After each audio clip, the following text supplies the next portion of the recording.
السلام عليكم ورحمة الله وبركاته. ازيكم عاملين ايه؟ لو مهتم بجديد ومفيد فعلا التطبيقات، اشترك في القناة وفعل زر الجرس عشان يوصلك كل ما هو جديد ومفيد. فعلا التطبيقات، اشتراكك في القناة وتفعيلك لزر الجرس واشتراكك في عضوية مميزة بيخلينا نقدر نساعدك في حول التطبيقات وعالم التطبيقات في اي اسئلة واي استفسارات عايزين تعرفوا التطبيق ده بيعمل ايه، التطبيق ده بيشتغل ازاي، التطبيق ده فايدته ايه، التطبيق ده ايه المشاكل بتاعته، التطبيق ده بينزل له تحديثات ولا تحديثات وقفت، التطبيق ده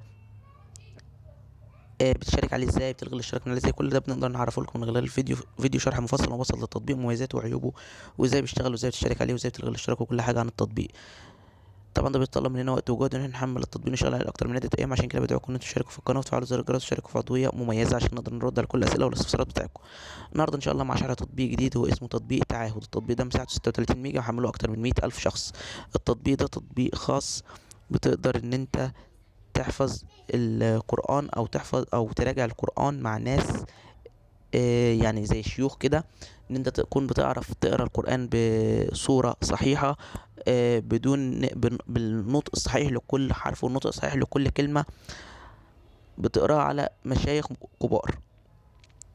المشايخ دول بيكونوا في البلد اللي انت فيها في دولة تانية، ممكن أصحابك حتى. بتقدر كمان ان انت لو انت شيخ او انت يعني عارف حافظ القرآن بطريقة كويسة، تقدر تدخل على التطبيق وتقدر تساعد الناس اللي هم بيبقوا عايزين يحفظوا القرآن. طبعا ده بيكون ليه اجر وثواب كبير جدا، ان انت تحفظ الناس، ان انت تساعدهم، ان انت تخليهم ينطقوا الكلمات بصورتها الصحيحة، بدون حروف زيادة، بدون حروف ناقصة، بدون اي مشاكل في النطق. ده كده الغرض من التطبيق وده فائدة التطبيق. مشكلة التطبيق ان هو مش بيحدد الايات. يعني في اقتراح من بعض الناس ان هو يتحدد الايه او اللي يتحدد الجزء او يتحدد الصوره اللي انا مثلا هراجعها على القارئ. يعني بحيث ان انا مثلا هاجي ادخل على قارئ مثلا دلوقتي اقول له او واحد حافظ مثلا اقول له ان انا عايز اراجع، ماشي، ممكن مثلا يقول لي انا مش فاضي دلوقتي او انا مش عندي وقت دلوقتي او كده.